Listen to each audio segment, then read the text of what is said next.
Hello everyone, welcome to our channel achievers academy. आज हम इस वीडियो में एस्टेट पीजीटी फिजिक्स 2023 पेपर के फर्स्ट 20 क्वेश्चंस का सॉल्यूशन डिस्कस करने वाले हैं। चलिए स्टार्ट करते हैं अपनी वीडियो को। तो फर्स्ट क्वेश्चन देखिए हमारा यहाँ पे क्या है। A straight horizontal copper wire with a linear density of 46.6 gram per meter has a current 28 ampere flowing through it. The minimum magnitude of magnetic field required to float the wire in air is approximately. तो इस question का concept हमारे पास क्या है। मान लो अगर हमारे पास कंडक्टर है जिसकी लेंथ हम यहाँ पे एल लेते हैं और इस कंडक्टर में हमारा आई करंट फ्लो कर रहा है और हमने इस कंडक्टर को एक्सटर्नल मैग्नेटिक फील्ड में प्लेस किया हुआ है जो मैग्नेटिक फील्ड के साथ में एंगल थीटा बना रहा है। तो एक्सटर्नल मैग्नेटिक फील्ड इस कंडक्टर के ऊपर जो मैग्नेटिक फोर्स अप्लाई करेगी उसका हमारे पास फॉर्मूला होता है, that is BIL sine theta. अब इस क्वेश्चन में क्या दे रखा है, इस कंडक्टर को हम लोगों ने मैग्नेटिक फील्ड में प्लेस किया हुआ है जिसका मास m है। तो आपको बताना है the minimum value of magnetic field जिससे हमारा जो वायर है वो एयर में फ्लोट करेगा। तो इट मीन्स भाई इसके ऊपर दो फोर्स हमारी अप्लाई होगी। फर्स्ट इसके ऊपर जो फोर्स अप्लाई होगी ड्यू इसका वेट जो नीचे की तरफ लगेगा। अब यानी कि अगर ये इस कंडक्टर के ऊपर नेट फोर्स अगर 0 अप्लाई होती है उस सिचुएशन में हमारा जो कंडक्टर है वो एयर में फ्लोट करेगा। तो इसके ऊपर जो लगने वाली मैग्नेटिक फोर्स है एक्सटर्नल मैग्नेटिक फील्ड की वजह से अगर वो हमारी FM की वैल्यू इसके वेट के बराबर हो जाएगी तो उस सिचुएशन पे ये जो हमारा कंडक्टर है वो एयर में फ्लोट करेगा। तो मैक्सिमम अगर फोर्स की केस निकालेंगे यहाँ पे तो मेरे पास ये वैल्यू आएगी BIL इज इक्वल टू क्या हो जाएगा यहाँ पे mg। तो यहाँ से मेरे पास जो रिक्वायर्ड मैग्नेटिक फील्ड की वैल्यू क्या होगी mg/li। अब हमें क्वेश्चन में दे रखा है भाई लीनियर डेंसिटी यानी कि मास पर यूनिट लेंथ, इसकी वैल्यू डिफाइन है यहाँ पे 46.6 ग्राम पर मीटर। तो यहाँ पे मैं 1000 से डिवाइड कर दूंगा, किलोग्राम में हो गया। जी की वैल्यू पुट करेंगे 9.8 और करंट की वैल्यू जो मेरे पास यहाँ पे है वो दे रखी इन्होंने 28। तो जब मैं इसको सोल्व करूंगा तो सोल्व करने के बाद जो रिक्वायर्ड मैग्नेटिक फील्ड की वैल्यू होगी वो हमारा ऑप्शन क्या रहेगा, ऑप्शन नंबर सेकंड 16 मिली टेस्ला। नेक्स्ट क्वेश्चन देखिए भाई, ये हमारा क्वेश्चन पेडागोजी से रिलेटेड है। तो इन्होंने क्वेश्चन में पूछा हुआ है कि अगर आपको Faraday law of electromagnetic induction के ऊपर लेसन डिजाइन करना है तो आप कौन कौन से यहाँ पे क्या स्टेप यूज करोगे। तो इसका जो मेरे पास आंसर है भाई इसका ऑप्शन नंबर ए। यानी कि यहाँ पे सबसे पहले तो आप हाइपोथेसिस डिफाइन करोगे, उसके बाद फिर आप प्रीवियस नॉलेज के साथ उसका ब्रिज कंस्ट्रक्शन करोगे, उसके बाद फिर आप क्वेश्चन पुट करोगे, क्वेश्चन पुट करने के बाद फिर आप उनको लाइव डेमो दिखाओगे इलेक्ट्रोमैग्नेटिक इंडक्शन के बारे में, उसके बाद फिर आप उसका जो फाइनल रिजल्ट है वो आप उनके साथ डिस्कस करोगे। ठीक है, तो ये हमारी कुछ ऐसी एक्सप्लेनेशन हो सकती है इस क्वेश्चन की। नेक्स्ट क्वेश्चन देखिए हमारे पास क्या है। A reactor produce energy at a rate of 32 megawatt. The required number of fusion per second for uranium इन्होंने दे रखा है और उन्होंने बता रखा है कि एनर्जी पर फ्यूजन कितनी आ रही है हमारे पास 200 मेगा इलेक्ट्रॉन वोल्ट। तो हमारे पास इसका सिंपली कैलकुलेशन करने का फॉर्मूला होता है भाई, अगर लेट से एनर्जी जो हमारी पर सेकंड यानी कि हमारी रेट दे रखी है और आपसे पूछा जाए नंबर ऑफ फ्यूजन, यानी कि भाई अगर एक एनर्जी के लिए इन्होंने वैल्यू डिफाइन कर रखी है 200 मेगा इलेक्ट्रॉन वोल्ट और आपको टोटल जो रिएक्टर की पावर दे रखी है वो दे रखी है 32 मेगा वोल्ट। तो भाई अगर पर सेकंड में हमारे पास इतनी है, टोटल पावर इतनी है, तो नंबर ऑफ फ्यूजन निकालने का हमारे पास ये वाला फॉर्मूला रहेगा। अब यहाँ पे आपको बताना है पर सेकंड। ठीक है, तो पर सेकंड में हमारे पास जो नंबर ऑफ फ्यूजन रहेगी उसकी वैल्यू क्या हो जाएगी यहाँ पे पावर अपॉन एनर्जी। ठीक है, यानी कि टी की वैल्यू मेरे पास हो जाएगी 1 सेकेंड। तो आपको यहाँ पे रिएक्टर की टोटल पावर दे रखी है 32 इंटू 10 की पावर 6 डिवाइड बाई करेंगे एनर्जी। अब एनर्जी हमारे पास पर फ्यूजन की कितनी वैल्यू है, that is 200 mega electron volt. तो सबसे पहले हम इसको एनर्जी को कन्वर्ट करेंगे किसके अंदर, जूल में। तो 200 मेगा की वैल्यू हमारे पास है 10 की पावर 6 और इलेक्ट्रॉन वोल्ट को जूल में कन्वर्ट करने के लिए मैं मल्टीप्लाई कर दूंगा यहाँ पे 1.6 इंटू 10 की पावर माइनस का 19 जो ये मेरे पास वैल्यू आएगी। इसको हम लोग इसे डिवाइड कर देंगे इंटू में 10 की पावर 6 इंटू 1.6 इंटू 10 की पावर माइनस का 90। जब हम इसको सोल आउट करेंगे तो सोल आउट करने के बाद यहाँ पे मेरे पास वैल्यू कितनी आएगी 10 की पावर 18, यानी कि 10 की पावर 18 फ्यूजन हमारे पर सेकेंड हो गए। तब जाके जो हमारा न्यूक्लियर रिएक्टर है वो हमारा 32 मेगा वोट क्या है एनर्जी पावर प्रोड्यूस यहाँ पे करेगा। ठीक है, नेक्स्ट क्वेश्चन देखिए। A monochromatic light of wavelength lambda is incident on an isolated metallic sphere of radius r the threshold wavelength इन्होंने दे रखी है लैम्डा नोट, जो हमारी क्या है भाई, जो मेटेलिक स्फीयर के वेवलेंथ से ज्यादा है। The number of photo electron emitted before the emission of photoelectron stop in is proportional to the mth power of radius r, the value of m। तो यानी कि क्वेश्चन में उन्होंने आपको क्या दे रखा है भाई, कि हमारे पास कोई भी एक मेटेलिक स्फीयर है जिसकी रेडियस यहाँ पे r है, और यहाँ पे इंसिडेंट जो मेरे पास लाइट है उसकी वेवलेंथ जो इन्होंने दे रखी है वो दे रखी है भाई लैम्डा, और जो मेरे पास मेटेलिक स्फीयर है उसकी थ्रीशोल्ड वेवलेंथ की वैल्यू कितनी है यहाँ पे लैम्डा नोट। और क्वेश्चन में दे रखा है कि जो थ्रीशोल्ड वेवलेंथ है वो हमारी क्या है भाई, यानी कि ये हमारे पास कंडीशन होती है भाई फोटो इलेक्ट्रिक इफेक्ट होने की। हम लोगों ने सिंपली क्या पढ़ा है, मान लो अगर हमारे पास कोई भी एक मेटल सरफेस है, यहाँ पे हमारे पास अगर एफ फ्रीक्वेंसी की लाइट फॉल करती है, ठीक है, तो फोटो इलेक्ट्रिक इफेक्ट हमारा कब होगा, यानी कि जो इंसिडेंट लाइट है हमारी उसकी फ्रीक्वेंसी अगर थ्रीशोल्ड फ्रीक्वेंसी से ज़्यादा है तभी हमारा जो यहाँ पे फोटो इलेक्ट्रिक इफेक्ट होगा। तो इन्होंने कंडीशन, अब हमारे पास फ्रीक्वेंसी की कंडीशन होती है कि जो हमारी इंसिडेंट लाइट की फ्रीक्वेंसी है वो थ्रीशोल्ड फ्रीक्वेंसी से ज़्यादा होनी चाहिए। और लैम्डा के केस में उल्टा होता है, क्योंकि हम लोगों ने स्पीड का फॉर्मूला पढ़ रखा है भाई, तो स्पीड का हमारे पास फॉर्मूला होता है that is distance upon time. यहाँ से मेरे पास वैल्यू आ जाएगी लैम्डा इंटू में फ्रीक्वेंसी, तो फ्रीक्वेंसी को लिख सकता हूँ speed of light divide by lambda. ये मेरा बड़ा होना चाहिए किससे, सी अपॉन लैम्डा नोट से, तो सी से सी मेरा कैंसिल आउट हो जाएगा।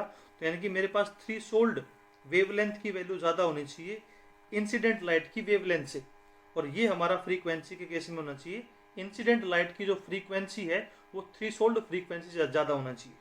तो यहाँ पे जो हम लोग कंसेप्ट पढ़ते हैं कि लेट से भाई हम इसकी फोटो इलेक्ट्रिक इफेक्ट की क्या भाई बेसिक इक्वेशन डिफाइन करेंगे, जो हम लोग पढ़ते हैं कि लेट से यहाँ पे जो मेरे पास लाइट इंसिडेंट कर रही है उसकी एनर्जी है मेरे पास HF, ठीक है। जब ये हमारे मेटल सरफेस पे फॉल करेगी तो ये हमारी एनर्जी यूज होगी सबसे पहले इलेक्ट्रॉन को सरफेस पे लेके आने के लिए, और बची हुई एनर्जी से क्या है इलेक्ट्रॉन हमारी काइनेटिक एनर्जी गेन करता है। तो यहाँ से मेरे पास जो HF की वैल्यू है उसकी वैल्यू हम लिखेंगे work function plus kinetic energy. इस इक्वेशन को सोल्व करके हमें बताना है कि जब हमारा फोटो इलेक्ट्रिक इफेक्ट एमिशन खत्म हो जाएगा तो उस सिचुएशन में जो फोटो इलेक्ट्रॉन हमारे एमिट हुए हैं वो उस स्फीयर की रेडियस की कितने पावर के प्रोपोर्शनल रहेंगे, ठीक है। अब हम इस क्वेश्चन को सोल्व करते हैं भाई। यहाँ पे तो मैं वर्क फंक्शन को यहाँ पे किस तरीके से लिख सकता हूँ, HF इज इक्वल टू क्या हो जाएगा भाई HF नोट, ये मेरे पास वर्क फंक्शन की डेफिनेशन है। और काइनेटिक एनर्जी को हम लोग एक फॉर्मूले में और डिफाइन करते हैं इलेक्ट्रॉन वोल्ट की फॉर्म में। तो यहाँ पे V नोट मेरा यहाँ पे क्या है थ्रीशोल्ड या स्टॉपिंग पोटेंशियल है, ठीक है। तो यहाँ से मेरे पास EV नोट की वैल्यू कितनी आ जाएगी HF माइनस का HF नोट। यहाँ से मैं H को कॉमन ले लूंगा तो अंदर मेरे पास बचेगी भाई फ्रीक्वेंसी, और फ्रीक्वेंसी को मैं फॉर्मूला पुट करूंगा C अपॉन लैम्डा की फॉर्म में, तो C मेरा आ जाएगा कॉमन। तो यहाँ से मेरे पास वैल्यू आएगी लैम्डा माइनस का लैम्डा नोट, ये मेरे यहाँ पे कंसेप्ट बनेगा, ठीक है। तो यहाँ से मेरे पास स्फीयर के लिए पोटेंशियल की वैल्यू का फॉर्मूला आ गया भाई HC अपॉन E, इसका हम एलसीएम ले लेते हैं तो ये आ जाएगा लैम्डा नोट माइनस का lambda divide by lambda into में लैम्डा नोट। तो ये मेरे पास हो जाएगी इक्वेशन नंबर फर्स्ट। तो ये तो हमारे पास कंसेप्ट है भाई फोटो इलेक्ट्रिक इफेक्ट से। अब हम लोगों ने मेटेलिक स्फीयर का अगर रेडियस की वैल्यू अगर यहाँ पे R है, ठीक है, और लेट से इस कंडक्टर के ऊपर चार्ज Q है, तो उसका हम लोगों ने पोटेंशियल का फॉर्मूला पढ़ रखा है that is KQ upon R की कंडीशन। K की वैल्यू मेरे पास कॉन्स्टेंट है that is 1/4 pi epsilon not Q upon R की कंडीशन। तो ये दोनों ही पोटेंशियल हमारे मेटेलिक स्फीयर की आए हैं भाई दो अलग अलग फेनोमिना से, तो दोनों को हम लोग यहाँ पे कंबाइन करेंगे। तो ऐसे मेरे पास क्या वैल्यू आएगी 1/4 pi epsilon not Q upon R मेरा किसके बराबर हो गया भाई यहाँ पे that is HC upon E, और यहाँ से मेरे पास वैल्यू आई है lambda note minus lambda divide by lambda into में लैम्डा नोट, ठीक है। अब आपको यहाँ पे नंबर ऑफ इलेक्ट्रॉन बताने हैं, तो हम लोग यहाँ पे चार्ज को according to quantization of charge, तो Q की वैल्यू हमारे पास कितनी होती है integral multiple of basic unit charge E की। तो यहाँ पे मैं Q की वैल्यू पुट कर दूंगा मेटेलिक स्फीयर के लिए, तो यहाँ से मेरे पास क्या वैल्यू आएगी भाई NE divide by 4 pi epsilon naught R is equal to HC upon E, और ये मेरे पास इक्वेशन क्या है भाई यहाँ पे सेम टू सेम आ जाएगी, ये मेरे पास वैल्यू आ गई। अब आप n को एक साइड रख लीजिए, तो जब हम इसकी वैल्यू को रखेंगे तो n की वैल्यू यहाँ पे मेरे पास कितनी आएगी दैट इज HC ऊपर मेरा चला जाएगा 4 pi epsilon naught R divide by क्या हो जाएगा E स्क्वायर, और ये मेरे पास जो इक्वेशन है वो मेरे पास क्या रहेगी यहाँ पे सेम रहेगी, लैम्डा इंटू में लैम्डा नॉट। तो क्लियरली हम लोग यहाँ से देख पा रहे हैं कि जो हमारे पास यहाँ पे number of photo electron emit हो रहे एन, वो हमारा यहाँ पे डायरेक्टली प्रोपोर्शनल है भाई स्फीयर की रेडियस की फर्स्ट पावर के। तो N is directly proportional to R की फर्स्ट पावर के, ठीक है। तो यहाँ से यानी कि मेरा इसका ऑप्शन क्या बनेगा, ऑप्शन नंबर 3 बनेगा भाई, ठीक है। नेक्स्ट क्वेश्चन देखिए हमारे यहाँ पे क्या बनेगा। A telescope include at least 3 lenses जिसकी इन्होंने रिफ्लेक्टिव इंडेक्स की वैल्यू दे रखी है 1.5 between the object and the eye. When the lens surface are ideally clean the minimum reflection loss of light आपको यहाँ पे बताना है। तो देखो भाई, इस क्वेश्चन को सोल्व करने के हमारे पास क्या तरीके, 2 तरीके हैं, हम 2 तरीके से कर सकते हैं। इसको थोड़ा सा समझते हैं। मान लो भाई ये हमारा यहाँ पे ऑब्जेक्ट है, ठीक है, कंसेप्ट समझने के लिए विजुअलाइज करेंगे। और ये हमारे पास यहाँ पे आई है। तो यहाँ पे उन्होंने क्या है, 3 लेंसेज को प्लेस कर रखा है।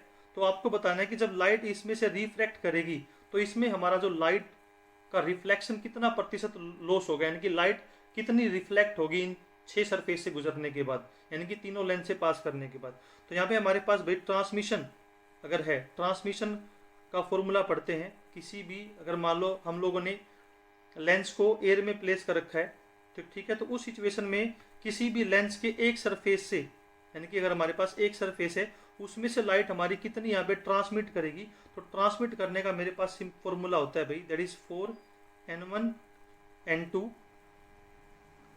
एक बार लिख लेता हूँ भाई मैं, 4n1n2 डिवाइड बाई हो जाएगा मेरा यहाँ पे n1 प्लस n2 की कंडीशन, इसका स्क्वायर होगा। तो ये हमारे पास क्या होता है भाई, एक सरफेस से लाइट हमारी जो ट्रांसमिट करती है। अब हमारे क्वेश्चन में अगर एयर से लेट से लाइट हमारी ग्लास में पास करेगी तो एक सरफेस से हमारी कितनी लाइट ट्रांसमिट करेगी, 4 इंटू में एयर का रिफ्लेक्टिव इंडेक्स 1 होता है, n2 की वैल्यू दे रखी है उन्होंने 1.5 और नीचे आ जाएगा भाई 1 प्लस 1.5 का स्क्वायर। तो ऊपर मेरे पास वैल्यू बनेगी 1.5 डिवाइड बाई हो जाएगा दैट इज 2.5 का स्क्वायर। तो यहाँ से जो मेरे पास ट्रांसमिशन की वैल्यू आएगी वो आ जाएगी भाई दैट इज 0.96, यानी कि 96%। अगर इसको हम परसेंटेज में दिखाएंगे तो यानी कि एक सरफेस से जो हमारी लाइट है वो 96% ट्रांसमिट करती है और 4% हमारा क्या है, रिफ्लेक्शन होगा। तो अब हमारे पास 3 लेंस है भाई, यानी कि 3 लेंस के हमारे पास 6 सरफेस बन जाएंगे। तो टोटल ट्रांसमिशन हम यहाँ से निकाल लेते हैं। तो टोटल ट्रांसमिशन की वैल्यू जो मेरे पास यहाँ पे बनेगी वो कितनी आ गई भाई, दैट इज 0.96 और इसकी पावर होती है n, जितने हमारे पास सरफेस होते हैं। तो 0.96 मेरे पास आई है। और मेरे पास नंबर ऑफ सरफेस कितने यहाँ पे, 3 लेंस है तो 6 सरफेस हो गए भाई। तो यहाँ से मेरे पास वैल्यू आ गई दैट इज 0.782, यानी कि इतना परसेंट लाइट रिफ्लेक्ट करेगी। इट मीन्स 78.2% हमारा होगी। तो यानी कि भाई जब हम तीनों लेंस में से लाइट को पास करेंगे तो लाइट कितनी ट्रांसमिट होगी यहाँ पे, 78.2%। तो हमारा लॉस कितना होगा, फिर इसमें से हम क्या करेंगे भाई, 100 में से माइनस करेंगे तो इसकी वैल्यू मेरे पास आएगी 21.8%। तो ये हमारा फर्स्ट तरीका है भाई इसको सोल्व आउट करने का।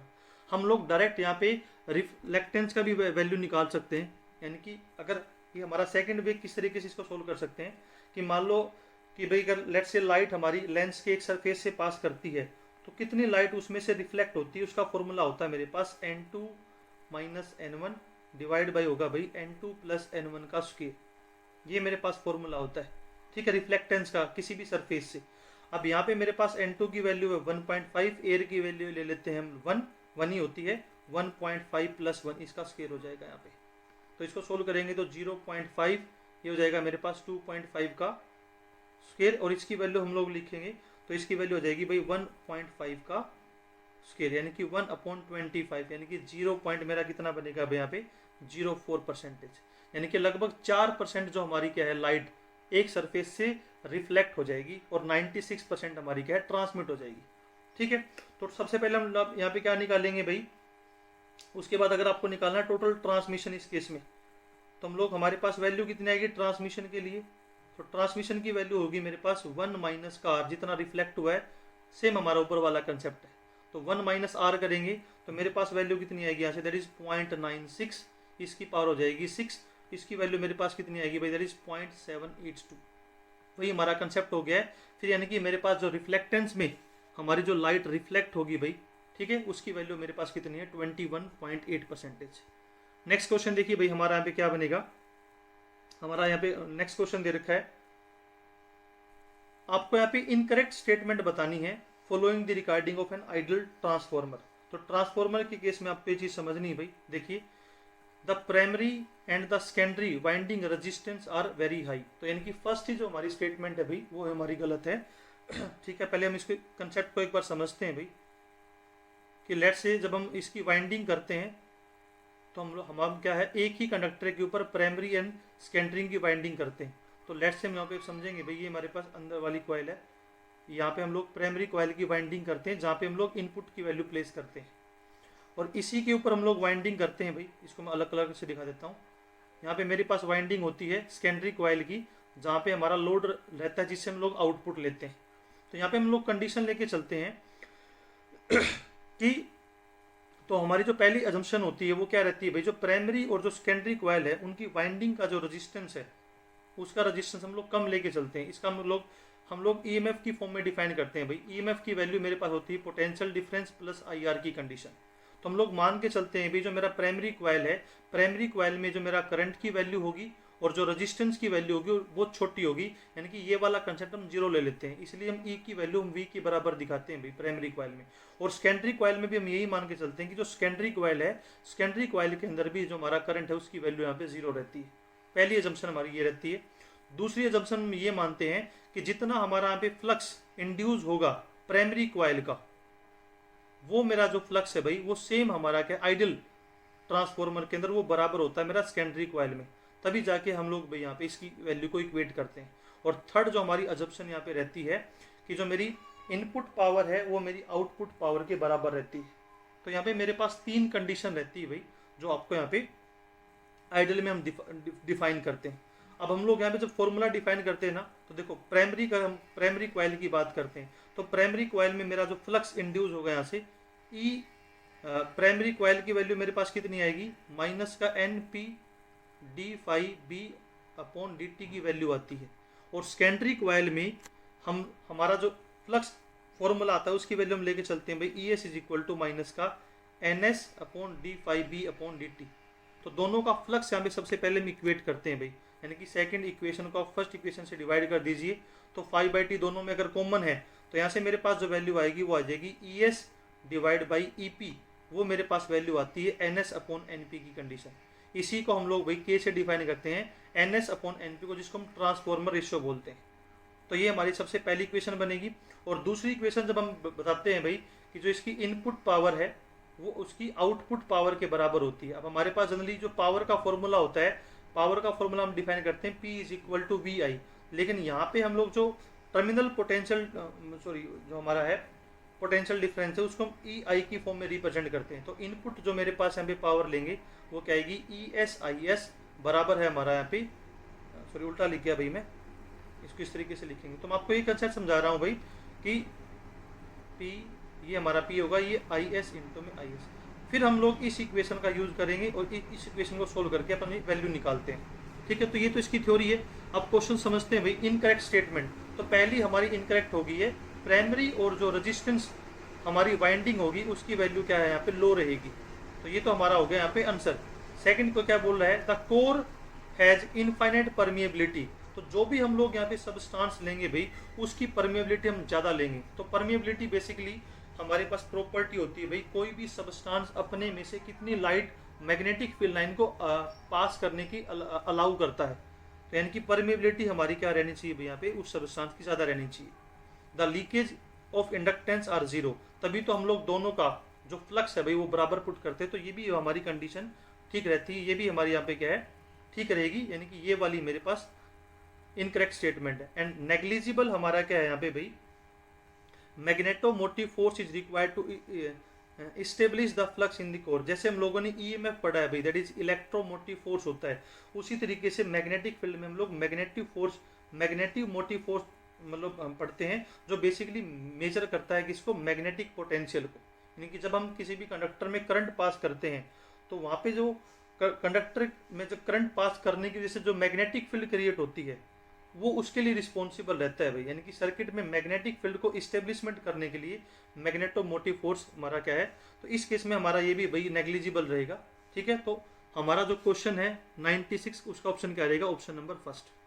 ठीक है, नेक्स्ट क्वेश्चन देखिए हमारे पास क्या है A 120 volt and 40 volt lamp is operated at 220 volt 50 hertz supply mean the value of pure inductance that would be required in order for the lamp to run on the correct voltage will be। तो सबसे पहले इसके basic concept को समझेंगे भाई। हमारे पास एक bulb दे रखा है, बल्ब की जो पावर यानी कि वोल्टेज इस पे काम कर सकता है वो है 120 वोल्ट और इसकी पावर जो इन्होंने डिफाइन कर रखी है वो दे रखी है यहाँ पे 40 वोल्ट। तो सबसे पहले हम लोग समझेंगे कि इस बल्ब में हमारा कितना करंट पास कर सकता है और कितना इसका यहाँ पे क्या है रेजिस्टेंस होता है।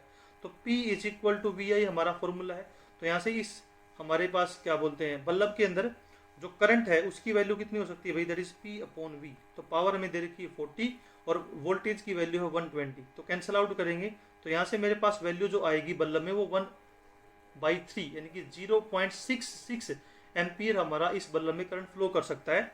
ठीक है, और रेजिस्टेंस की वैल्यू कितनी होगी, यहाँ से रेजिस्टेंस की वैल्यू मेरे पास होगी, हम लोग किसी कैसे भी निकाल सकते हैं, इसको हम निकाल सकते हैं that is V square upon P करके भी निकाल सकते हैं।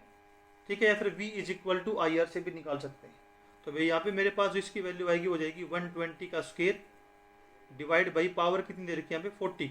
तो कैंसिल आउट करेंगे तो मेरे पास जो रेजिस्टेंस है इस बल्ब का उसकी वैल्यू कितनी दे रखी है, दैट इज 360 ओम। तो ये हमारे पास बेसिक है। अब हमने क्या किया है, इस बल्ब को हम लोगों ने एक इंडक्टर के साथ जोड़ दिया है और हम लोगों ने बाहर से जो एक्स्ट्रा यानी कि जो वोल्टेज हम लोगों ने बाहर अप्लाई कर रखी है उसकी वैल्यू दे रखी है यहाँ पे 220 वोल्ट और 50 हर्ट्ज पे काम कर रही है। तो आपसे ये पूछा है कि भाई इस H की हमारे पास यानी कि यहाँ पे इस L की वैल्यू आपके पास कितनी होगी जिससे हमारा ये करेक्ट वोल्टेज पे काम करेगा। तो ऑब्वियस ही बात है भाई, हमारा बल्ब के अंदर हमारा मैक्सिमम करंट कितना हो सकता है 0.6 यानी कि सर्किट में हमारा करंट कितना होगा भाई 0.66 एम्पियर। ठीक है, तो आपको यहाँ पे L की वैल्यू निकालनी है जिसमें हम बाहर से वोल्टेज दे रहे हैं 220 वोल्ट, करंट कितना होना चाहिए 0.66 एम्पियर होना चाहिए, तब जाके हमारा जो बल्ब है भाई वो सर्किट में काम करेगा। तो बेसिकली अब हमारा जो एक कंसेप्ट बनेगा वो हमारा बन जाएगा भाई एल आर सर्किट का, जो हम लोग AC करंट के अंदर पढ़ते हैं। तो वहाँ पे हम लोगों ने पढ़ा है कि यहाँ पे जो इस सर्किट का जो टोटल इम्पीडेंस की वैल्यू होगी हम लोग किस तरीके से कैलकुलेट करेंगे। तो Z की वैल्यू हम लोग वहाँ पे निकालते हैं, that is V square plus V L का स्क्वायर, या फिर हम इसको लिखते हैं भाई कितना आएगा V is equal to I R से जब इसकी वैल्यू निकालेंगे तो ये हो जाएगा आई आर का स्क्वायर प्लस XL का स्क्वायर। ये मेरे पास होती है इम्पीडेंस यानी कि सर्किट में रेजिस्टेंस की वैल्यू।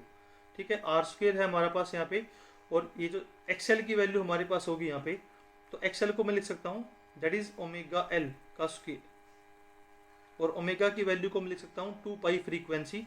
तो R square plus 4 pi square frequency का स्क्वायर L का square is equal to Z। ये मेरे पास इम्पीडेंस की वैल्यू आ गई भाई। अब हम सिंपली क्या है भाई, सर्किट में हम लोगों ने बाहर से वोल्टेज कितनी दे रखी 220 वोल्ट और सर्किट में हमारा करंट कितना होना चाहिए भाई, दैट इज 1/3 एम्पियर यानी कि 0.66 एम्पियर होना चाहिए। तो यहाँ पे मैं इसकी वैल्यू को प्लेस करके इसकी वैल्यू को सोल्व आउट कर लूंगा। तो Z की वैल्यू को मैं यहाँ पे क्या लिख सकता हूँ, V is equal to I R से V अपॉन आई की कंडीशन। तो आपको वोल्टेज बाहर से कितनी अप्लाई कर रखी है 220 और हमारे पास करंट की वैल्यू है 0.66 इज इक्वल टू रूट को इस साइड ले आओगे तो ये हो जाएगा इसका स्क्वायर। तो ये मेरे पास वैल्यू आ जाएगी भाई R square plus 4 pi square frequency का स्क्वायर इंटू में L का स्क्वायर। इसकी वैल्यू पुट कर दीजिए भाई, तो 220 डिवाइड बाई 0.66 का स्क्वायर आ जाएगा यहाँ से, बराबर है R आपके पास कितना है, तो हम लोगों ने रेजिस्टेंस निकाला हुआ है भाई बल्ब का, वो कितना आ रहा है दैट इज 360। तो 360 का स्क्वायर प्लस 4 इंटू में मेरे पास पाई की वैल्यू कितनी होगी 3.14 का स्क्वायर। फ्रीक्वेंसी आपको कितनी दे रखी है 50, तो 50 का स्क्वायर कितना आ जाएगा भाई 2500 और L स्क्वायर। अब आपको इस इक्वेशन को सोल्व करना है और इक्वेशन जब आप इसको सोल्व आउट करोगे तो मैंने भाई आपको कंसेप्ट बता दिया है। तो 97 का जो मेरे पास आंसर बनेगा वो क्या बनेगा, ऑप्शन नंबर बी बनेगा। इस इक्वेशन को सोल्व करने के बाद हमारा जो आंसर आएगा भाई, रिक्वायर्ड इंडक्टेंस की वैल्यू क्या होगी 1.76 हेनरी होगी। ठीक है, नेक्स्ट क्वेश्चन देखिए हमारा क्या बनेगा, if the bar magnet is placed in the magnetic meridian the value of pH बतानी है। तो बेसिकली ये जो हमारा क्वेश्चन है ये हमारा क्वेश्चन है भाई अर्थ मैग्नेटिज्म से रिलेटेड। तो वहाँ पे आपको 2-4 चीज़ें समझनी है भाई।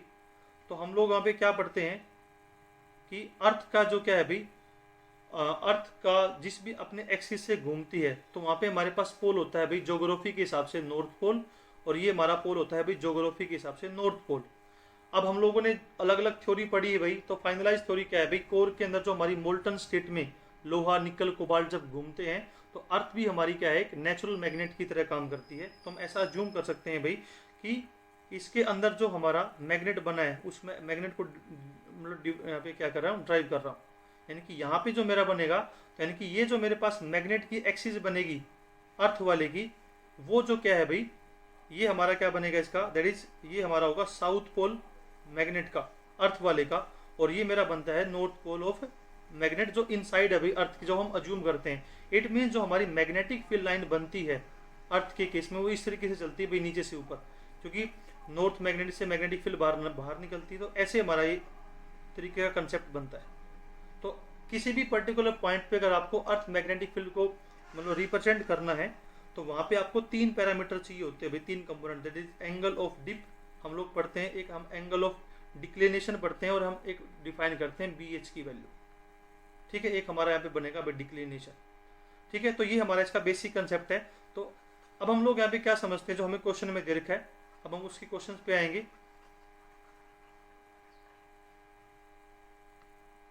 तो उन्होंने बोला है कि हमारा बार मैग्नेट हमारा प्लेस्ड है मैग्नेटिक मेरिडियन के अंदर। मैग्नेटिक मेरिडियन हमारा भाई वर्टिकल प्लेन होता है जो मैग्नेटिक एक्सिस से पास करता है, ठीक है, बार मैग्नेट के। द वैल्यू ऑफ BH, यानी कि हमें क्या केस दे रखा है भाई, लेट्स से हमारे पास ये जिससे हमारी अर्थ घूम रही है ज्योग्राफी के हिसाब से नॉर्थ पोल है, और ये हमारा ज्योग्राफी के हिसाब से साउथ पोल है। अब हम लोगों ने क्या है, मैग्नेटिक मेरिडियन के अंदर लेट्स से भाई हम लोगों ने मैग्नेट को प्लेस कर दिया है, ठीक है। और आपको BH की वैल्यू बतानी है। फर्स्ट केस क्या है, जब मैग्नेट का नॉर्थ पोल, बार मैग्नेट का नॉर्थ पोल हमारा टुवार्ड होगा नॉर्थ पोल, यानी कि ज्योग्राफी के नॉर्थ की, इस तरीके से कंडीशन है। तो यहाँ पे जब आप BH की वैल्यू निकालोगे तो बताना है। तो भाई देखो, अगर ऐसी सिचुएशन में हमारा है तो इन्होंने बोला है कि जो हमारे पास अर्थ की मैग्नेटिक फील्ड होगी और हमारे पास जो बार मैग्नेट की मैग्नेटिक फील्ड होगी, उस पर जो हमें न्यूट्रल पॉइंट मिलेगी वो इसकी इक्वेटोरियल पोजीशन में मिलेगी, या तो इस साइड मिलेंगे या इस साइड मिलेंगे, ठीक है। यानी कि अगर हमारा बार मैग्नेट को अगर हम लोग मैग्नेटिक मेरिडियन में प्लेस करेंगे तो आपको जो न्यूट्रल पॉइंट मिलेंगे वो इसकी इक्वेटोरियल पॉइंट में मिलेंगे, और इक्वेटोरियल पे हम लोग जो मैग्नेटिक फील्ड की वैल्यू निकालेंगे वही हमारी क्या है भाई, BH की वैल्यू होगी, horizontal component of earth magnetic field. और उसका फॉर्मूला हम डिफाइन करते हैं μ0/4π m/r⁻³ जब हमारा बार मैग्नेट का नॉर्थ पोल ज्योग्राफी के हिसाब से जो हमारा अर्थ का नॉर्थ पोल है उसको प्लेस करते हैं। तो सेकंड केस हमारा क्या है, अगर मैं साउथ पोल को प्लेस कर दूं नॉर्थ की तरफ, तो उस कंडीशन में मेरे पास क्या है भाई, अगर हमारे पास अब ये कंडीशन हो गई, अब साउथ पोल हमारा प्लेस है, ठीक है, नॉर्थ की तरफ, ठीक है। तो इस सिचुएशन में मेरा क्या बनेगा भाई, अब यानी कि आपके पास न्यूट्रल पॉइंट बनेंगे वो इसकी एक्सियल लाइन के ऊपर ही बनेंगे भाई, ठीक है। तो आपका कंसेप्चुअल है। तो एक्सियल लाइन पे जो हमारे पास मैग्नेटिक फील्ड होती है वो इक्वेटोरियल मैग्नेटिक फील्ड की डबल होती है। तो यहाँ पे जो आपके पास वैल्यू आएगी एक्सियल लाइन पे वो क्या हो जाएगी भाई, डबल हो जाएगी इक्वेटोरियल के। तो यानी कि यहाँ से मेरा जो ऑप्शन बनेगा उसकी वैल्यू आपके पास बनेगी ये। तो फर्स्ट हमारा बनेगा इक्वेटोरियल पे और सेकंड आपकी बनेगी एक्सियल पे। तो ऑप्शन नंबर हमारा क्या हो गया यहाँ पे, क्वेश्चन नंबर 98 का ऑप्शन नंबर 4 बनेगा, ठीक है।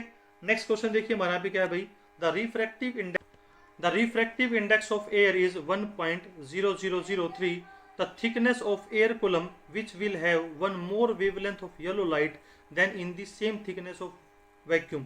तो यहाँ पे क्या दे रखा है अभी, एयर का आपको रिफ्रैक्टिव इंडेक्स डिफाइन कर रखा है। तो इन्होंने पूछा है कि आपको एयर कॉलम की थिकनेस की वैल्यू निकालनी है जो येलो कलर की लाइट एक ज़्यादा वेवलेंथ कंटेन करता है इन कंपैरिजन ऑफ वैक्यूम। तो हमारे पास ये क्वेश्चन है भाई। तो यहाँ पे आपको रिफ्रैक्टिव इंडेक्स ऑफ एयर की वैल्यू डिफाइन कर रखी है, दैट इज 1.003। अब मान लेते हैं भाई जो हम एयर कॉलम यहाँ पे लेके चल रहे हैं उसकी अगर थिकनेस T है तो इसमें से जो नंबर ऑफ वेवलेंथ हमारी पास करती है, नंबर ऑफ वेवलेंथ जो हमारी यहाँ पे पास करेगी किसके केस में, एयर कॉलम के केस में, उसकी वैल्यू क्या आएगी भाई, that is T/λ in air. ये मेरे पास फर्स्ट इक्वेशन है।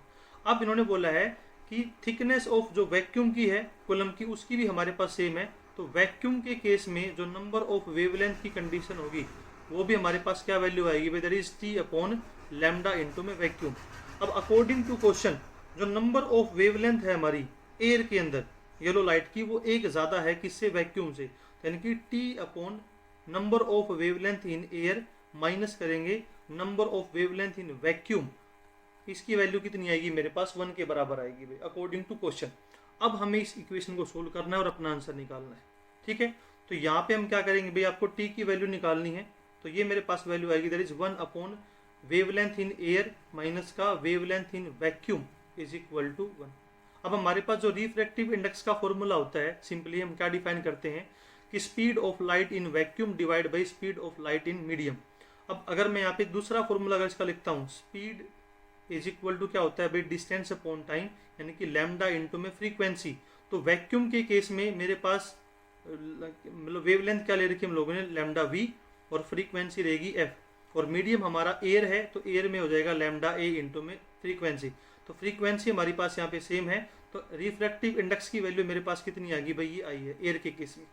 तो मैं अब इस एन ए की वैल्यू को इस इक्वेशन नंबर 1 में पुट करूंगा और अपना आंसर निकाल लूंगा। ठीक है, तो यहाँ पे मैं लैम्डा ए की वैल्यू पुट कर रहा हूँ भाई। तो लैम्डा ए की मेरे पास यहाँ पे वैल्यू क्या आएगी, लैम्डा, सॉरी यहाँ से हम लोग क्या करेंगे भाई, लैम्डा ए की वैल्यू निकालेंगे, सॉरी। तो यहाँ से मेरे पास जो लैम्डा ए की वैल्यू निकल के आएगी वो क्या आएगी, wavelength in vacuum divide by refractive index of air. तो यहाँ से मेरे पास आ गई भाई N V upon N A minus का N V is equal to 1 की कंडीशन होगी। इसको मैं क्या लिख सकता हूँ यहाँ पे, टी माइनस का, ये ऊपर चला जाएगा, एलसीएम लेंगे तो एन ए माइनस का एन वन डिवाइड बाई क्या बैठेगा भाई मेरा यहाँ से N lambda is equal to 1 आ जाएगी मेरे पास वैल्यू। अब यहाँ से अगर आपको टी की वैल्यू निकालनी है तो टी की वैल्यू मेरे पास कितनी होगी, एन लैम्डा चला जाएगा मेरा ऊपर, एक मिनट, ये एन लैम्डा आ गया है मेरे पास ऊपर, N V, sorry N V की वैल्यू है मेरे पास divide by N A minus का 1। तो हमें यहाँ पे येलो कलर की जो वेवलेंथ दे रखी है उसकी वैल्यू कितनी दे रखी है भैया आपको क्वेश्चन में, दैट इज 600 एंगस्ट्रॉम। तो 600 इंटू में 10 की पावर माइनस का 10 डिवाइड बाई कितना आ गया 1.0003 माइनस का 1। तो मैं इसको लिख सकता हूँ 6 इंटू 10 की पावर माइनस का 7 डिवाइड बाई, ये हो जाएगा भाई मेरे पास दैट इज 0.0003, और इसको लिखूंगा 3 इंटू में 10 की पावर माइनस का 4। तो जब हम इसको सोल्व करेंगे तो सोल्व करने के बाद जो हमारा इसका आंसर रहेगा 99 का, वो कितना आएगा भाई, दैट इज 2 मिलीमीटर। तो ये मेरा यहाँ पे कंसेप्ट है भाई। ठीक है, नेक्स्ट क्वेश्चन देखिए, which of the following is not a product oriented performance skill in physics laboratory. तो भाई इसमें हमारा क्या आंसर रहेगा कि उसके लिए मतलब ज़्यादा प्रोडक्ट ओरिएंटेड नहीं है कि बच्चा हमारा डिटेक्ट और रेक्टिफाई करेगी इंस्ट्रूमेंट में क्या एरर है। ठीक है, तो ये हमारे साथ 100 का ऑप्शन नंबर ए है। The intensity of first secondary maximise x% of central maxima, और सेकंड क्या दे रखा है भैया इन्होंने, जो इंटेंसिटी दे रखी है सेकंड सेकेंडरी मैक्सिमा की वो है y% ऑफ सेंट्रल मैक्सिमा। तो आपको यहाँ पे बताना है कि कितना हमारा परसेंटेज रहेगा सेंट्रल मैक्सिमा के हिसाब से फर्स्ट सेकेंडरी मैक्सिमा का और सेकंड सेकेंडरी मैक्सिमा का। तो ये जो हमारा क्वेश्चन है भाई, ये हमारा वेव ऑप्टिक्स से रिलेटेड है, diffraction due to single slit. तो वहाँ पे हम लोगों ने वेव ऑप्टिक्स में इंटरफेरेंस पैटर्न पढ़ा है और डिफ्रैक्शन पैटर्न पढ़ा है। तो इन दोनों में मेनली हमारा क्या फ़र्क होता है भाई, इंटरफेरेंस पैटर्न में जो हमें फ्रिंज मिलती है वो इक्वल स्पेस मिलती है, और जो भी वहाँ पे आपको मैक्सिमम मिलेगा उसकी इंटेंसिटी क्या है भाई, सबकी स्पेस मतलब क्या मिलती है, इक्वल मिलती है। But diffraction due to single slit में जो हमारे पास सेंट्रल मैक्सिमा होता है उसकी जो इंटेंसिटी होती है वो ज़्यादा रहती है, और उसके बाद जो भी उनके first maxima, secondary maxima, third जो बनेंगी उसकी इंटेंसिटी क्या है वो कम होती रहती है। तो इस क्वेश्चन में क्या दे रखा है भाई, आपको बताना है कि जो हमारा फर्स्ट सेकेंडरी मैक्सिमा होगा और सेकंड सेकेंडरी मैक्सिमा होगा वो सेंट्रल मैक्सिमा का कितना प्रतिशत कम बनेगा। तो इसका मैं आपको डायग्राम ड्रॉ कर रहा हूँ भाई। ये तो आप चीज़ डायरेक्ट भी यहाँ पे ध्यान में रख सकते हो कि जो हमारा फर्स्ट मैक्सिमा बनता है, सेकंड बनेगा, थर्ड हमारा बन रहा है और फोर्थ बन रहा है, इस तरीके से ही हमारा इस तरीके से बनेगा भाई, इक्वल स्पेसिंग रहेगी। ठीक है, थोड़ा डायग्राम में ऊपर नीचे हो रहा है। अगर लेट्स से जो मेरा सेंट्रल मैक्सिमा, अगर इसकी इंटेंसिटी में आई नोट ले रहा हूँ, तो जो मेरा फर्स्ट सेकेंडरी मैक्सिमा बनता है, फर्स्ट जो हमारा बनता है सेकेंडरी मैक्सिमा, उसकी वैल्यू इन सेंट्रल मैक्सिमा की आई नोट अपॉन 21 टाइम कम होती है। सेकंड वाले की कितनी होती है भाई, आई नोट अपॉन 61, और थर्ड वाले की रहती है आई नोट अपॉन 121।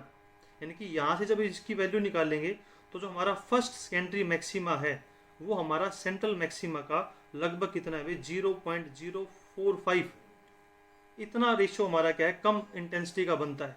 इससे इसकी वैल्यू निकालेंगे तो ये तो हमारा आंसर दे रखा है दैट इज 0.16, और थर्ड जो हमारा यहाँ पे मैक्सिमा बनता है उसकी वैल्यू आती है दैट इज 0.008, ये हमारा रहेगा। यानी कि फर्स्ट जो मेरा मैक्सिमा है भाई वो सेंट्रल मैक्सिमा का लगभग 4.5 टाइम ही ब्राइटर होता है। ये मेरा कितना हो जाएगा सेकेंडरी वाला, दैट इज 1.6%, और ये मेरा क्या बनेगा भैया that is 0.8% on either side. ठीक है, तो अकॉर्डिंग टू ऑप्शन हमारा ऑप्शन नंबर 4 यहाँ पे ठीक है, बट हम इसको फॉर्मूले से भी कैलकुलेट कर सकते हैं भाई। ठीक है, ये तो हमारा सिस्टमेटिक था जो आपको डायरेक्ट याद रख सकते हो भाई। ठीक है, अब हम लोग यहाँ पे पढ़ते हैं कि जब लाइट हमारी यहाँ पे पास इंसिडेंट करती है तो जो इंटेंसिटी जो हमें रिसीव होगी स्क्रीन के ऊपर उसका कैलकुलेट करने का हमारे पास फॉर्मूला होता है भाई I naught sine square alpha upon alpha होते हैं, यानी कि पूरे का ले लो भाई, अल्फा का स्क्वेयर ले लीजिए।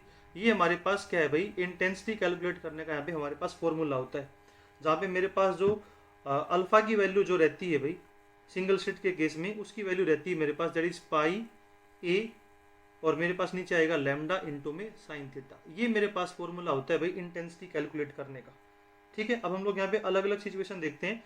हम लोग diffraction due to single slit में क्या पढ़ते हैं भाई, मैं थोड़ा सा आपको ब्रीफ करवा रहा हूँ कि अगर कोई पॉइंट सोर्स है तो पैरेलल करने के लिए हम लोग यहाँ पे कन्वेक्स लेंस यूज करेंगे। यहाँ से जब लाइट हमारी पैरेलली फॉल करेगी सिंगल स्लिट पे तो यहाँ पे हमारे पास ये स्क्रीन है, तो इस स्लिट को हम दो पार्ट में डिवाइड करते हैं। तो जो मेरा सेंट्रल मैक्सिमा होगा कन्वर्ज करने के लिए कन्वेक्स लेंस लगाएंगे, तो यहाँ पे जितनी भी मेरी लाइट पहुंचेगी भाई दोनों स्लिट से वो सेम फेज में पहुंचती है। तो ये मेरा यहाँ पे क्या बनता है भाई आई नोट मैक्सिमा हमारा बनेगा सेंट्रल, इसको हम फॉर्मूले से भी प्रूफ करेंगे।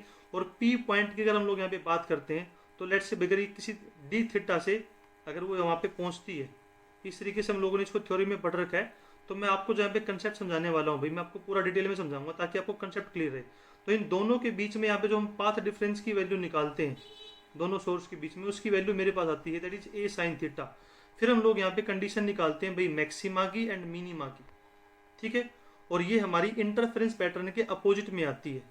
ठीक है, तो मैक्सिमा जो यहाँ पे रहेगा मेरा ए साइन थीटा, इसकी वैल्यू जो मेरे पास कंडीशन में रहती है उसकी वैल्यू आती है भाई that is 2n+1 into lambda by 2, जहाँ पे मेरे पास n की वैल्यू कहाँ से स्टार्ट होती है भाई 1 से स्टार्ट होती है सेंट्रल मैक्सिमा को छोड़ के। और जो मिनिमम की वैल्यू जो मेरे पास यहाँ पे आती है वो आती है भाई that is a sine theta is equal to, इसकी वैल्यू होती है मेरे पास that is n lambda upon a. तो ये आपको यहाँ पे कंडीशन ध्यान में रखनी है क्योंकि अल्फा की वैल्यू हम लोग यहीं से निकालते हैं। अगर मैं यहाँ पे सेंट्रल मैक्सिमा की अगर बात करता हूँ तो सेंट्रल मैक्सिमा के अंदर मेरे पास जो पाथ डिफरेंस की वैल्यू वो 0 होती है भाई यहाँ पे। ठीक है, तो यानी कि यहाँ से जब हम वैल्यू निकालेंगे I is equal to I naught, जो मेरे पास कंडीशन बनेगी अगर मैक्सिमा की कंडीशन लेके चलेंगे तो यहाँ से मेरे पास लैम्डा बाई 2 की कंडीशन आती है भाई ए साइन थीटा की वैल्यू। तो अगर मैं इसकी ए साइन थीटा की वैल्यू पुट करूंगा अल्फा के लिए तो वो कितनी आएगी पाई अपॉन लैम्डा इंटू में ए साइन थीटा की वैल्यू कितनी आएगी भाई एन की वैल्यू 1 पुट करेंगे तो कैंसिल आउट करेंगे तो मेरे पास वैल्यू आएगी पाई बाई 2।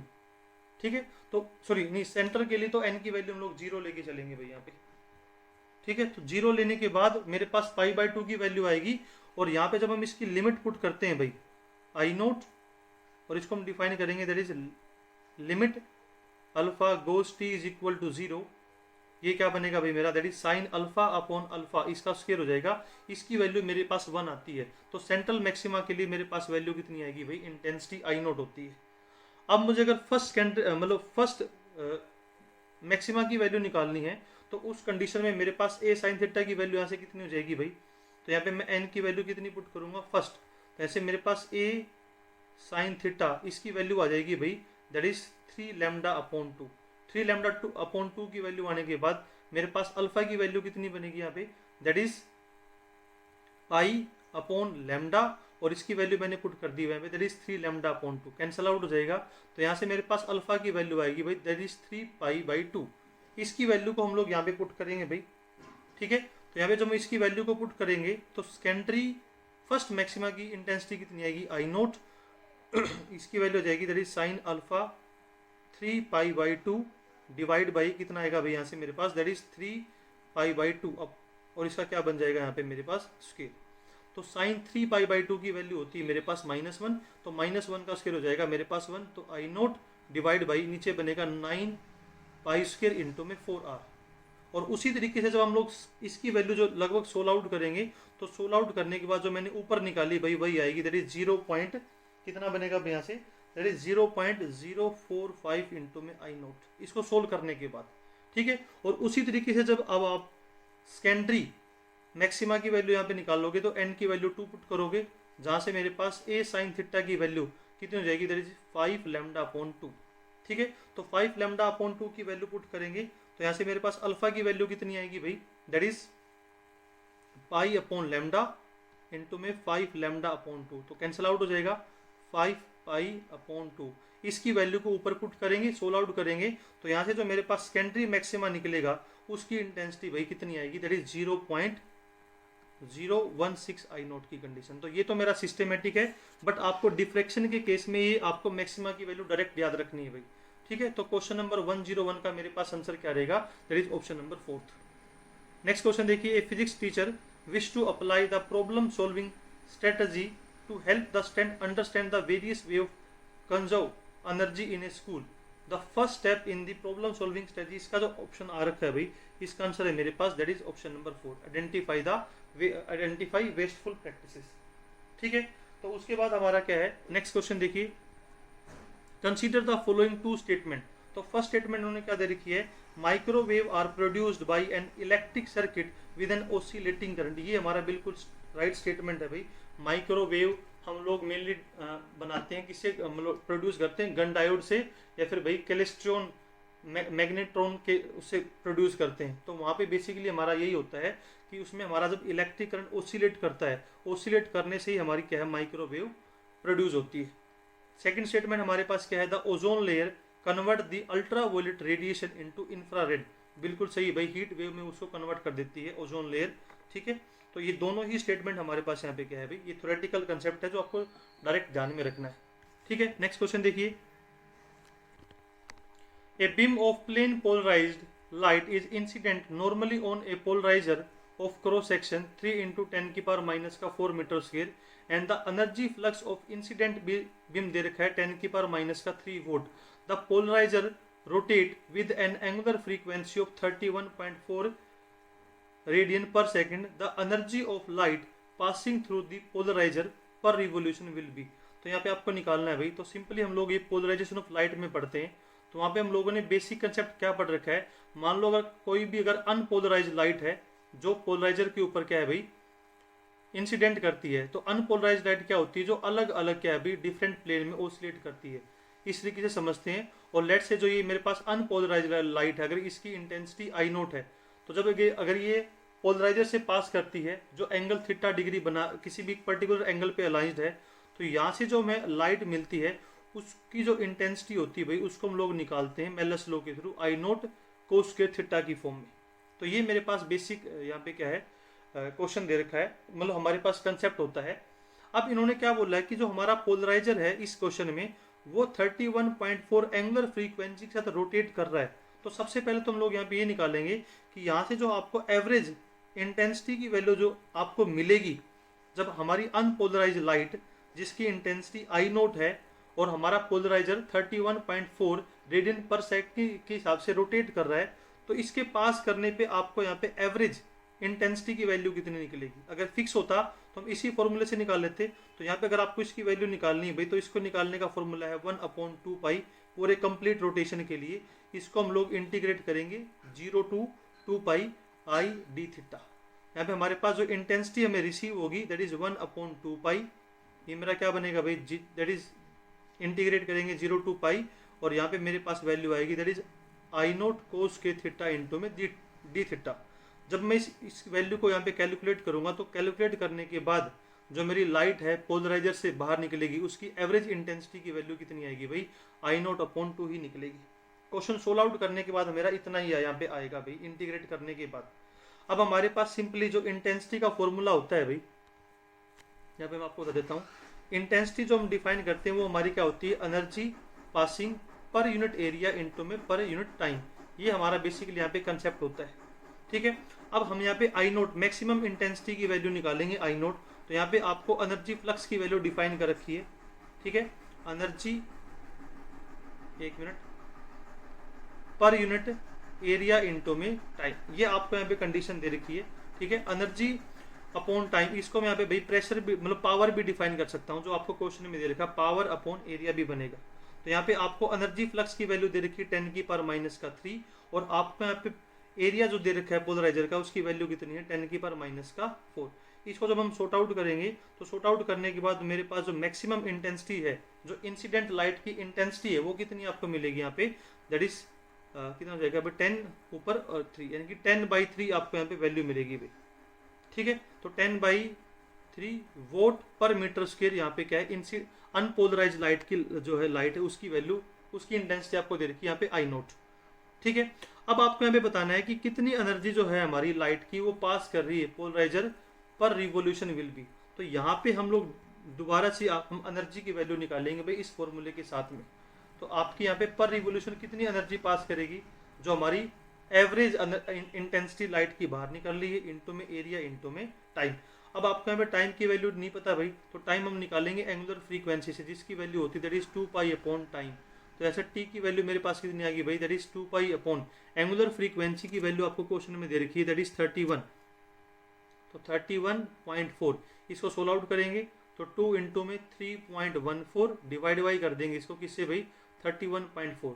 तो इसको सोल्व आउट करेंगे तो सोल्व आउट करने के बाद ये हो जाएगा मेरे पास दैट इज 2/10 1/5 सेकेंड। आपको हमारे पास टाइम भी है, हमारे पास एरिया भी है और पोलराइजर से निकलने वाली एवरेज इंटेंसिटी की वैल्यू भी है, पुट करेंगे और सोल्व आउट कर देंगे।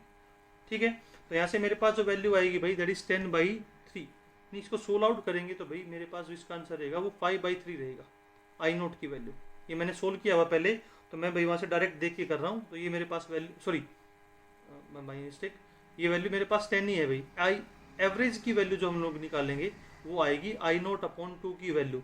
यहाँ से मेरे पास वैल्यू आएगी भाई I एवरेज की दैट इज वोट पर मीटर स्क्वायर। ये मेरे पास यहाँ पे कंसेप्ट बनेगा। अब इसकी वैल्यू आप पुट कर दीजिए 5/3 मल्टीप्लाई करेंगे इसको भाई किससे, दैट इज एरिया 3 इंटू 10⁻⁴ और आपके पास जो टाइम पीरियड की वैल्यू है वो दे देगी 1.5। इसको इससे कैंसिल आउट करेंगे, इसको इससे कैंसिल आउट करेंगे तो आपके पास यहाँ पे जो एवरेज एनर्जी पास कर रही है भाई पर रिवोल्यूशन उसकी वैल्यू कितनी है 10⁻⁴ जूल। ठीक है, नेक्स्ट क्वेश्चन देखिए। In the Bohr model of hydrogen atom the electron circulate around the nucleus in a path of radius 5.2 into 10⁻⁻11 10⁻⁻15 hertz. The value of B बताना है at the centre of orbit. तो basically ये जो हमारा question बनेगा भाई, हमारे पास hydrogen atom में हमारा न्यूक्लियस सेंटर पे और इलेक्ट्रॉन इसके चारों तरफ रिवॉल्व कर रहा है और यहाँ पे जो उनकी रेडियस की वैल्यू दे रखी है भाई उसकी वैल्यू उन्होंने डिफाइन कर रखी है दैट इज 5.29 इंटू 10⁻⁻11 मीटर। अब हमारा जो चार्ज है भाई वो क्या सर्कुलर पाथ में रोटेट कर रहा है, तो ये जो हमारा कंसेप्ट बनेगा वो क्वाइल की फॉर्म में हो जाएगा, रिंग की फॉर्मेट में। कि अगर मान लो रिंग में हमारा किसी पर्टिकुलर एक डायरेक्शन में अगर करंट फ्लो कर रहा है तो उसके सेंटर पे आपको यहाँ पे मैग्नेटिक फील्ड की वैल्यू निकालनी है। तो किसी भी क्वाइल के केस में मैग्नेटिक फील्ड एट सेंटर की वैल्यू होती है दैट इज μ0I/2r की कंडीशन। अब मैं इसको क्या लिख सकता हूँ μ0/4π, क्योंकि मैं कॉन्स्टेंट की वैल्यू चाहिए, इंटू में मेरे पास आ गया आंसर दैट इज 2πI/r। अब आपको यहाँ पे क्या है भाई आर भी दे रखा है, हम करंट की वैल्यू निकाल लेंगे, आपको फ्रीक्वेंसी दे रखी है वैल्यू पुट करेंगे। अब जब कोई भी हमारा जैसे चार्ज है हमारा यहाँ पे ई इलेक्ट्रॉन है, ठीक है, अगर वो किसी पर्टिकुलर पाथ में चारों तरफ रिवॉल्व कर रहा है तो करंट का हमारे पास फॉर्मूला होता है दैट इज Q/टाइम और 1/टाइम को लिख सकता हूँ मैं यहाँ पे फ्रीक्वेंसी। ठीक है, तो ये मेरे पास यहाँ पे इसका क्वेश्चन रहेगा। ठीक है, तो मैग्नेटिक फील्ड की value eight the centre of orbit की कितनी रहेगी, μ0/4π की वैल्यू होती है मेरे पास 10⁻⁷ इंटू में 2 इंटू में आपके पास पाई की वैल्यू दे रखी 3.14 और करंट की वैल्यू आप लोग यहाँ से निकालोगे। अब चार्ज कितना भी इलेक्ट्रॉन का दैट इज 1.6 इंटू 10⁻⁻19 और फ्रीक्वेंसी की वैल्यू दे रखी दैट इज 6.60 इंटू 10⁻15। इसको हम लोग यहाँ पे डिवाइड कर देंगे भाई किससे 4π। तो हमारे आर की वैल्यू उन्होंने कितनी दे रखी है, आर की वैल्यू आपको डिफाइन कर रखी 5.29 इंटू 10⁻11। तो ये आपका मेनली भाई यहाँ पे कंसेप्ट बनेगा। तो 105 का जो आपके पास आंसर आएगा उसका answer that is option number 3 that is 12.6 tesla magnetic field की वैल्यू रहेगी ऑर्बिट के सेंटर पे। ठीक है, नेक्स्ट क्वेश्चन देखिए। चूज द इनकरेक्ट स्टेटमेंट, तो आपको यहाँ पे इनकरेक्ट स्टेटमेंट बतानी है भाई। For the sustained interference the optical path difference between this superposing wave is less than the coherent lens. तो यानी कि भाई ये इन्होंने बोला, देखो हम लोगों ने पढ़ा है कि जो इंटरफेरेंस पैटर्न अगर हमारा होना है तो उसके लिए हमारे पास कंडीशन क्या होती है कि हमारे पास कोहेरेंट सोर्सेज होने चाहिए। तो कोहेरेंट सोर्सेज के अंदर हम लोग भाई हम एक लेंथ डिफाइन करते हैं, दैट इज कोहेरेंस लेंथ, यानी कि भाई ये वो लेंथ है तब तक, यानी कि दोनों के दोनों जो हमारे पास सोर्स है अगर वो कोहेरेंस लेंस के अंदर ही आ रहे हैं तो उस कंडीशन में भाई उसमें क्या है, कोहेरेंट सोर्सेज की कंडीशन मेंटेन रहती है। अगर उससे ज़्यादा अगर वो लाइट स्प्रेड मतलब रहती है हमारी, तो उस कंडीशन में हमारी क्या है भाई, वो कोहेरेंट की कंडीशन फिर वो फॉलो नहीं करेंगे वहाँ पे। ठीक है, तो कोहेरेंट हमारी लेंथ वो डिस्टेंस है तब तक हमारा क्या है भाई, जो दोनों सोर्स हैं वो क्या है भाई कोहेरेंस की कंडीशन को स्पेसिफाई कर रहे हैं वहाँ तक। ठीक है, अगर उससे ज़्यादा अगर हमारी क्या है कोहेरेंस लेंथ ज़्यादा अगर हमारी पाथ लेंथ हो गया तो उस सिचुएशन में फिर हमारी क्या है दोनों रैंडम कंडीशन हो जाएगी। ठीक है, तो ये हमारा कुछ इस तरीके का कंसेप्ट है। तो ये हमारे पास क्या है सस्टेन्ड इंटरफेरेंस के लिए ये आपकी ठीक बात है। The resultant maxima of intensity due to interference of N coherent sources will be N square. ये लास्ट ईयर क्वेश्चन में आया हुआ था भाई। तो अगर आपके पास यहाँ पे कोहेरेंट सोर्सेज है, ध्यान देने वाली बात है, कोहेरेंट सोर्सेज अगर आपके पास है तो अगर एक पॉइंट पे अगर आपका इंटरफेरेंस हो रहा है तो जो नेट इंटेंसिटी होती है भाई वो एन स्क्वायर आई नोट की वैल्यू रहेगी। अगर आपको बोला जाए कि अगर इनकोहेरेंट सोर्सेज दे रखे हैं तो इनकोहेरेंट सोर्सेज की वजह से अगर इंटरफेरेंस होगा उसकी वैल्यू मेरे पास आती है एन आई नोट। ये आपको चीज़ ध्यान में रखनी है भाई। ठीक है, अगला देखिए, the state of polarisation affect the interference. ये भी हमारा सही है और ये भी आपका यहाँ पे ठीक रहेगा भाई, क्योंकि देखो पोलराइजेशन हमारा क्या होता है, लाइट जो अलग अलग प्लेन में वाइब्रेट कर रही है उसको किसी भी एक प्लेन में क्या करना है भाई, मतलब ओसिलेट करवाना। अगर मान लो दो अलग अलग सोर्सेज से अलग अलग प्लेन में अगर लाइट आए, जैसे भाई मान लो हमारे पास सोर्स S1 यहाँ से आ रही है और लेट से S2 यहाँ से आ रही है, अलग अलग फेज में अगर लाइट आ रही है, यहाँ पे मैंने किसी अलग ओरिएंटेशन में पोलराइजर लगाया हुआ है तो यहाँ से जो हमारी लाइट पास करेगी उसका फेज अलग होगा। और लेट से जो मैंने दूसरा लगा रखा है, अगर ये भी मैंने अलग ओरिएंटेशन में लगा रखा है, फर्स्ट के केस में अगर दूसरा लगा दिया भाई यहाँ पे मैंने, तो यहाँ से जो मेरी लाइट पास करेगी उसका फेज अगर हमारा अलग अलग हुआ तो फिर आपका भाई यहाँ पे इंटरफेरेंस नहीं होगा। अगर दोनों ही हमें आफ्टर पोलराइजर जो हमारी पोलराइज लाइट है अगर वो सेम ही फेज में है तब हमारा यहाँ पे क्या है इंटरफेरेंस होगा भाई। तो इट मीन्स जो हमारी पोलराइजेशन की स्टेट है वो इंटरफेरेंस को इफेक्ट करती है। तो ये तीनों ही हमारे ऑप्शन ठीक है। तो गलत क्या है हमारा भाई, the reflected light of an excessively thin film appear क्या रहेगी भाई, तो रिफ्लेक्टेड लाइट की हमारे पास वहाँ पे हम लोग कंडीशन पढ़ते हैं तो वहाँ पे हमारे पास क्या है भाई ब्राइट नहीं बनती है, वहाँ पे हमारे पास क्या है मिनिमम वहाँ पे हमारी कंडीशन आएगी तो लो बनेगी यहाँ पे। तो ये मेरा जो ऑप्शन है भाई इसका क्या हो जाएगा गलत।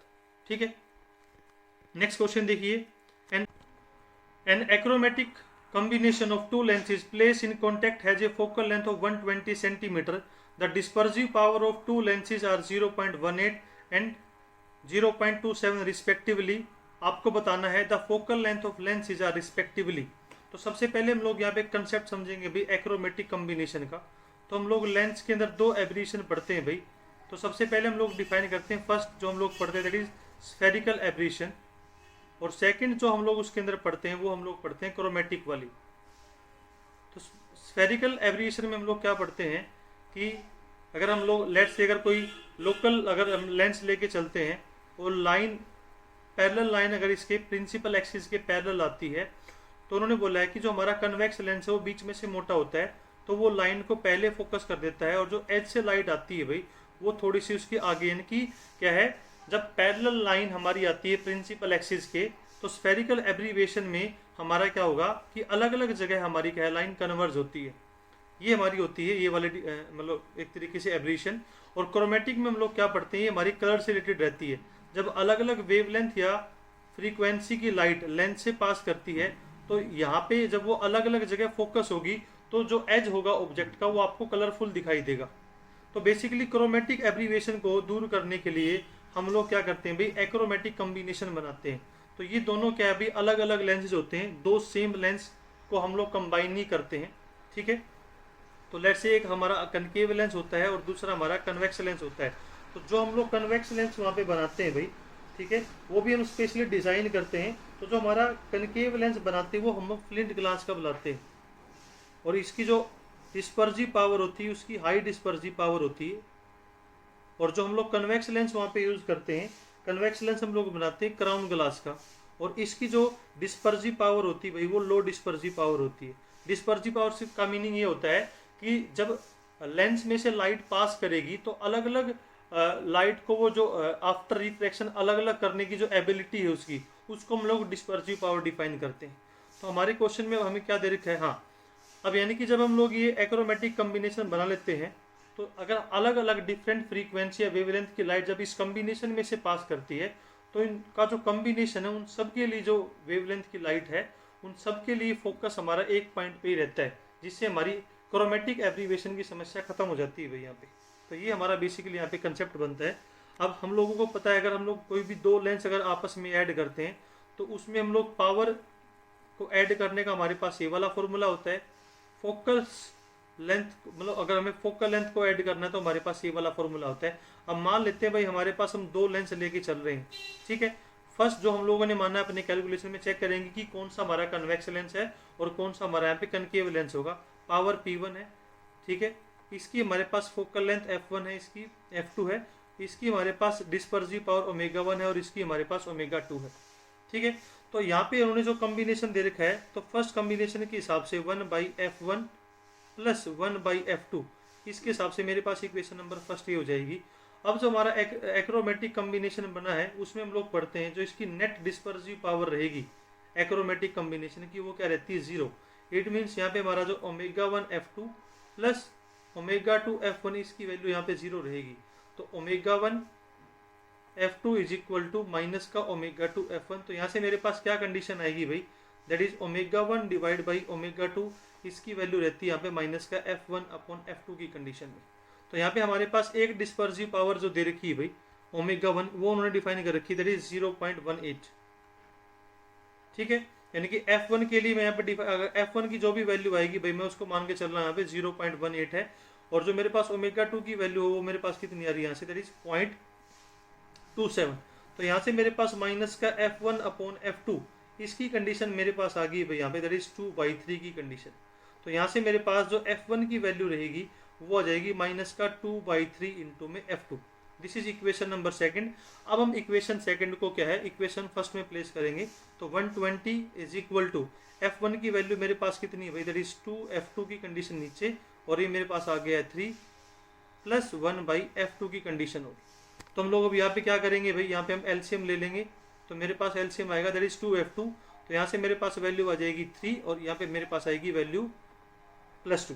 तो माइनस का 1/2F2 इसकी वैल्यू मेरे पास आ गई भाई 1/20 की कंडीशन, ठीक है। इट मीन्स जो मेरे पास यहाँ पे F2 की वैल्यू आई है, F2 का मेरे पास आंसर आ गया भाई दैट इज माइनस का 60 मीटर। ये मेरे पास सेकंड जो हमारा मतलब लेंस आया है उसकी पावर आई है। और पावर फोकल लेंथ अगर हमारे यहाँ पे नेगेटिव आई है तो ये मेरा कौन सा लेंस होगा भाई, कनकेव लेंस हम यहाँ पे यूज कर रहे हैं। और अगर हम F1 की वैल्यू यहाँ से निकालेंगे तो माइनस का 2/3 इंटू में माइनस का 60, तो इसको कैंसिल आउट करेंगे तो यहाँ से मेरे पास वैल्यू हो जाएगी भाई दैट इज 40 मीटर। तो देखो फोकल लेंथ हमारी प्लस में आई है, तो ये जो मेरा लेंस है वो हमारा कौन सा लेंस है, कन्वेक्स लेंस है। और मैंने आपको बताया था कि जो कनकेव लेंस हम लोग यूज करते हैं उसकी हाई डिस्पर्सिव पावर है। तो यहाँ पे हमारे पास जो ω2 है भाई, फोकल लेंथ हमारे पास F2 है, तो इसकी जो हमारे पास पावर है वो भी हम लोगों ने यहाँ पे 0.27 ही डिफाइन की है, ठीक है। तो जो हमारा एक्रोमेटिक कम्बिनेशन बनेगा तो जो हमारा फर्स्ट लेंस है वो हमारा कनकेव लेंस, इस तरीके से हमारा कम्बिनेशन बन जाएगा, ठीक है। ये हमारा बेसिकली चैप्टर टॉपिक का कंसेप्ट है। तो यहाँ से मेरे पास इसका आंसर आ गया है that is option number 3। Next question देखिए हमारा क्या बनेगा भाई, when a plane electromagnetic wave is incident on a material surface. तो भाई वो क्या है, जो हमारी वेव है वो मोमेंटम भी डिलीवरी करेगी और एनर्जी भी पास करेगी, ठीक है। यानी कि जब हमारी लाइट भाई किसी भी सरफेस से स्ट्राइक करती है तो उसके ऊपर वो फोर्स लगाती है, मोमेंटम चेंज होगा भाई वहाँ पे उसका, ठीक है। तो आपको इलेक्ट्रोमैग्नेटिक वेव के कुछ फॉर्मूले ध्यान में रखने। हम लोगों ने न्यूटोनियन मैकेनिक्स में लीनियर मोमेंटम का फॉर्मूला पढ़ा है भाई, मास इनटू में वेलोसिटी। लेकिन अगर किसी ऑब्जेक्ट का अगर मास ही ना हो, जैसे रेडिएशन हम लोग पढ़ते हैं, तो क्वांटम मैकेनिक्स के अंदर हम लोग मोमेंटम का फॉर्मूला जो डिफाइन करते हैं उसका हमारे पास यानी कि जो इलेक्ट्रोमैग्नेटिक वेव का मोमेंटम का फॉर्मूला यहाँ पे रहेगा, that is energy upon speed यहाँ पे डिफाइन करेंगे हम, दैट इज यू अपॉन सी। ठीक है, प्रेशर भी डिफाइन करते हैं कि जो हमारी इलेक्ट्रोमैग्नेटिक वेव है उन पे हमारा प्रेशर भी अप्लाई करती है। तो प्रेशर का हमारे पास फॉर्मूला होता है फोर्स अपॉन एरिया। फोर्स को लिख सकता हूँ मैं according to Newton second law के हिसाब से 1 अपॉन ए हमारा यहाँ पे है, that is rate of change of linear momentum. ठीक है, इसको मैंने इस तरीके से लिखा है भाई। अब मैं यहाँ पे क्या है भाई, जो मोमेंटम है ऊपर वाला फॉर्मूला अगर मैं यहाँ पे पुट करता हूँ तो मेरे पास वैल्यू आएगी u अपॉन ए इंटू में टी इंटू में मेरा कितना आ गया भाई यहाँ पे c। तो ये भी हमारा यहाँ पे भाई क्या है, एक तरीके का कंसेप्ट बनेगा। ठीक है, अब हम लोग यहाँ पे क्या है, इस फॉर्मूले को थोड़ा सा रीमोडिफाई कर सकते हैं। ठीक है, हमारे पास जो फॉर्मूला होता है ना energy per unit area upon per unit time, इसकी वैल्यू को हम लोग डिफाइन करते हैं भाई, क्या डिफाइन करते हैं, इंटेंसिटी पढ़ के आए हैं। तो प्रेशर का मेरे पास एक तरीके का फॉर्मूला ये भी होता है, intensity divide by speed of light. तो ये 2-3 फॉर्मूले आपको ध्यान में रखने हैं, और इसका हमारे पास ऑप्शन क्या रहेगा, ऑप्शन नंबर 4। ठीक है, नेक्स्ट क्वेश्चन देखिए, which of the following is not one of the field of application of photo electric cell. तो फोटो इलेक्ट्रिक सेल हमारी क्या होती है भाई, वो सेल जो हमारी कन्वर्ट करती है लाइट एनर्जी को इलेक्ट्रिकल एनर्जी में, जिसको हम फोटो सेल भी डिफाइन करते हैं भाई। और ये हमारे पास 3 तरीके की होती है, photo emissive cell, photo conductive cell, और हमारे पास थर्ड होती है that is photo voltaic cell. ठीक है, इनका तीनों का हमारा जो बेसिक फंक्शन होता है लाइट एनर्जी को इलेक्ट्रिकल एनर्जी में कन्वर्ट करना। अब इसका हम कहाँ कहाँ पे यूज करते हैं भाई, काउंटिंग मशीन में करते हैं, comparing the illuminating power of 2 light source में भी करेंगे, automatic operation of street light इसमें भी करते हैं। यानी कि reproduction of light in motion picture के अंदर हम लोग फोटो इलेक्ट्रिक इफेक्ट का यूज नहीं करते। तो भाई ये तो हमारी सिंपल बेसिक एप्लीकेशन है थ्योरी बेस्ड, तो आपको ये चीज़ पढ़नी पड़ेगी। ठीक है, नेक्स्ट क्वेश्चन देखिए, which of the following physical quantities not conserve in a nuclear reaction. तो isospin, nucleon number, angular momentum and magnetic dipole moment. तो बेसिकली भाई हम लोग पार्टिकल फिजिक्स जब हम लोग मास्टर डिग्री में पढ़ते हैं तो मेनली वहाँ पे हम लोग क्या है, रिएक्शन को बैलेंस करते हैं कि भाई हमारी कौन सी इक्वेशन में क्या क्या चीज़ कंजर्व रहता है।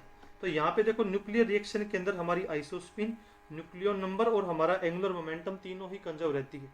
मैग्नेटिक डाइपोल मोमेंट हमारा क्या है, कंजर्व नहीं रहता है। तो ऑप्शन हमारा क्या रहेगा, क्वेश्चन नंबर 101110 का क्या हो जाएगा भाई हमारा, दैट इज ऑप्शन नंबर 4। तो आज की वीडियो के लिए इतना ही क्वेश्चन है। Thank you so much to all of you.